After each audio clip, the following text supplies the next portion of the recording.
Hi, my name is Kurt White, and I'm a medical device researcher at the Child Mind Institute Matter Lab.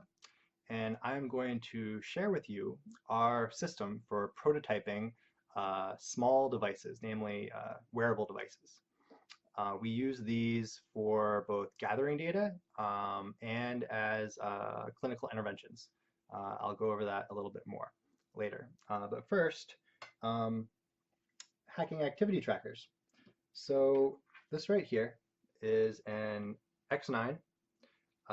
It has an NRF52832 system on a chip from Nordic with an ARM Cortex M4 MCU. Color display, organic LED, has an accelerometer, has flash memory, um, touch sensor, vibration motor, and obviously the strap and a nice little metal enclosure. This is the device that all these tutorials are going to focus on the most.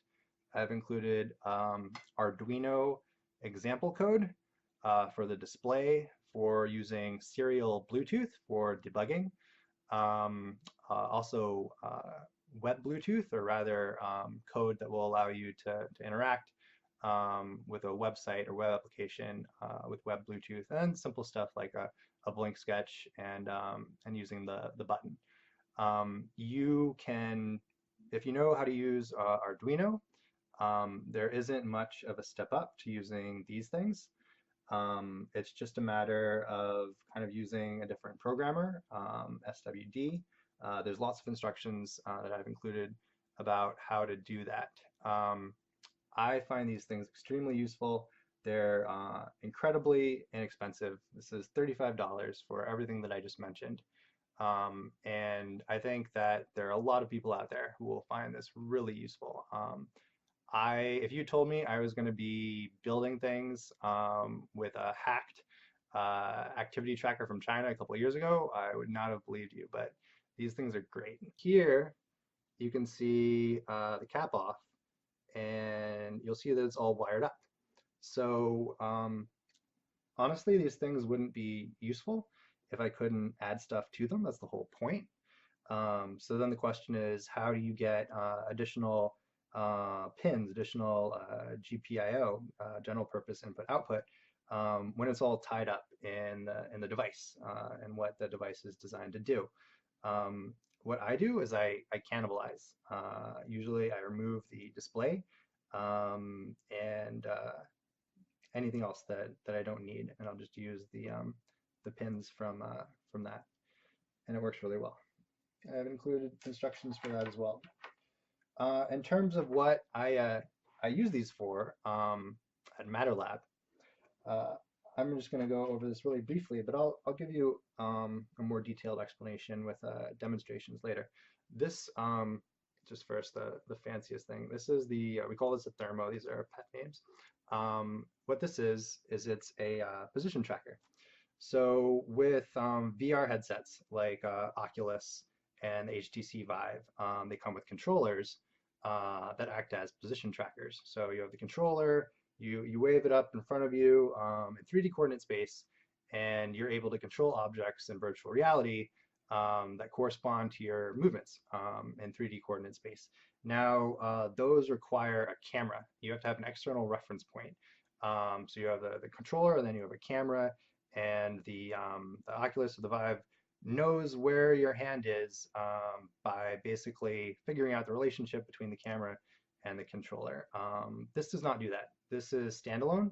So the idea is to get the equivalent functionality of the Vive and Oculus controllers without a camera. So you could just walk around the street and you'd have this on, and you could interact with the environment around you in virtual or augmented reality um, as if you were using an Oculus or a Vive controller.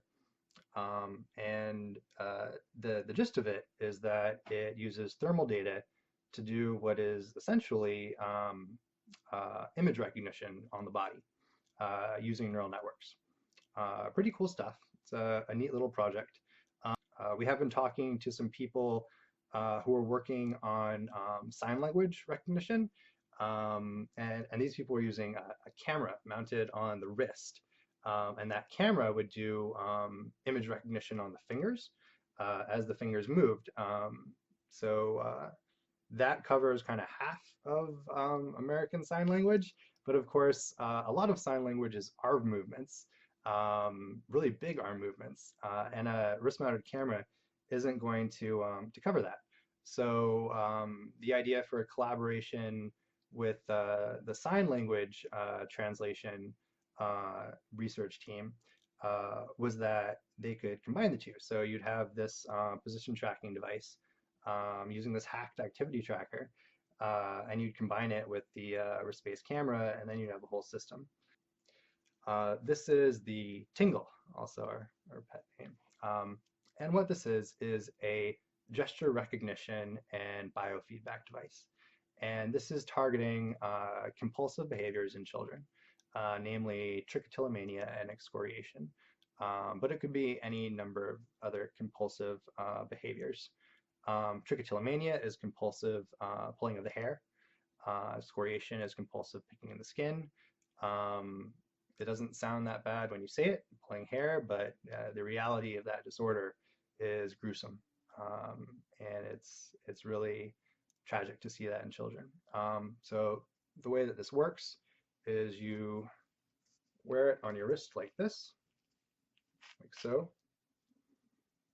and you train it to a particular problem area. So let's say I'm pulling out the hair on this side of my head right here. Um, Basically, the device would be able to detect when I'm trying to pull out my hair here, and it would set off the vibration motor, which is already there because of the activity tracker. It would set off the vibration motor to alert me that I'm engaging that behavior. Remember, these are compulsive behaviors. People are doing this unconsciously. They're initiating the behavior without even knowing they're initiating the behavior. So the idea is that you'd be able to intervene before it actually happens. It's a matter of kind of adding awareness.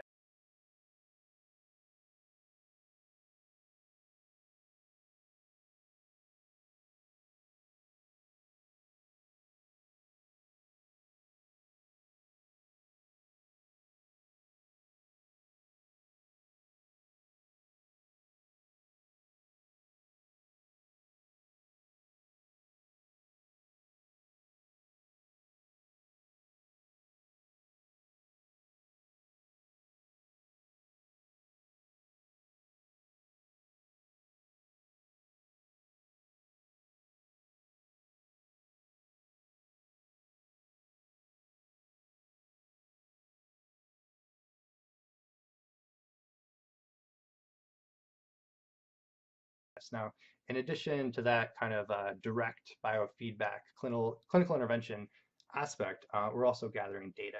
So all of the users' behavior in relation to how they're using their hand is going to be recorded. So we would know when they're engaging that behavior, the circumstances, is it after they've had some kind of stressful encounter? Is it, when they're in the car, some kind of transportation? Is it before they go to sleep? Is it right after they get up? All that stuff is really useful to know, not just for that person, but for just learning about the disorder in general, for research, for learning more about how these things work. Maybe we can learn things about trichotillomania and excoriation through this device that will enable other approaches to emerge. It's not just about this particular device and that particular clinical intervention. Getting the data about how this disorder functions can help in a wide variety of ways, and not just at CMI either. We make all this data available to other research groups, other institutions, so that they can use it as well, which is pretty cool. And it's all on these hacked activity trackers. Who would have thought? And you can build stuff like this too. These devices are not that complicated, really, from an engineering perspective.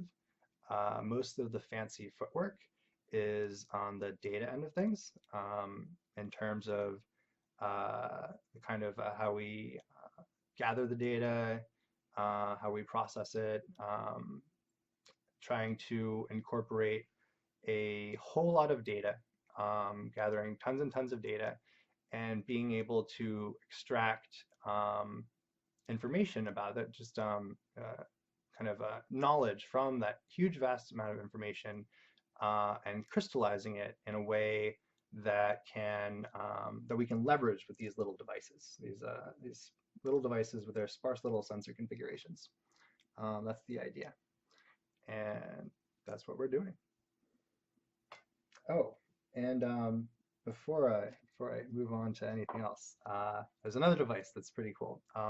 So this is using a NRF51822 activity tracker. This is an intraoral respiration monitor. So basically, it's a computer inside your mouth that measures not just your respiration rate, but the entire respiration waveform, which is more than could be said of just about any other technology that monitors respiration. So just to prove the point, this is one in the mouth like this. And it works. I'll show you. I'll demonstrate it. It's pretty cool. So that was built with opiate overdose in mind. So naloxone, better known, I guess, by the brand name Narcan, is a miracle drug when it comes to overdose. Someone can be on the way to dying. They are gonna die, and you can give them naloxone, and it will pull them right out of it. Basically, naloxone acts on the same receptors in the brain as opiates, but it kind of kind of pushes them out because it acts on the same receptors, but is more dominant. It's able to push the opiates kind of out of the receptors that they're trying to engage in. The naloxone takes its place, and poof, the opiates are no longer having an effect on the brain, or at least not like that. And you're saving lives. So back to this thing. The only approved indicator for the administration of naloxone is depressed respiration rate. So you might be able to detect overdose any number of ways, but that's not going to add up to someone being able to authoritatively say that you can administer this medication. In addition to being able to monitor respiration, whether it's for clinical studies in a lab setting, or whether it's people walking around with these things in their mouth, obviously not this one, there's always the possibility that this could be used for automated administration of naloxone, in addition to just monitoring respiration rate. So there are two different formulations of naloxone on the market. There's injectable naloxone, so that's going to be intravenous and intramuscular. And there's intranasal naloxone. So basically, it's this little plastic applicator, and you shove it up someone's nose, and you press down, and it shoots the naloxone up your nose. So that's going to be passing across the mucous membrane, and there's enough bioavailability with that formulation to make it work. It's naloxone. So interesting thing is, it costs tens of millions, if not hundreds of millions of dollars for pharmaceutical companies to get drugs approved by the FDA. So if a pharmaceutical company is going to spend all that money, they're going to try to get as much bang for their buck as they can. And that's exactly what the producer of the intranasal formula of naloxone did. So when they were doing all their clinical studies and doing all the stuff that they had to do to get their drug approved, they didn't just study intranasal naloxone, they also studied sublingual naloxone. So sublingual will be absorbed through the mouth. So it's also being absorbed across a mucous membrane. So it's very similar. In fact, with these studies, it's basically exactly the same. So there's no sublingual on the market, but a lot of the legwork, some people might say all the legwork, has already been done to put it on the market, which is a big deal when these things cost tens of millions of dollars, if not hundreds of millions of dollars, to get out into the real world helping people. So with this guy, back to the device, the idea is that maybe you could have a little cartridge inside of it with the sublingual naloxone, and when it detects an overdose using respiration as a basis, it would trigger a little mechanism that would eject the naloxone from the cartridge in the mouth, and there it would be absorbed through mucous membranes, and there you go. It's an administration of naloxone. All that's highly speculative. This device was presented at the NIH, the National Institute of Health, to none other than Nora Balco, who's the top federal official for drug addiction and overdose. Pretty cool to get that kind of exposure. No grant money yet, but we'll see. You never know.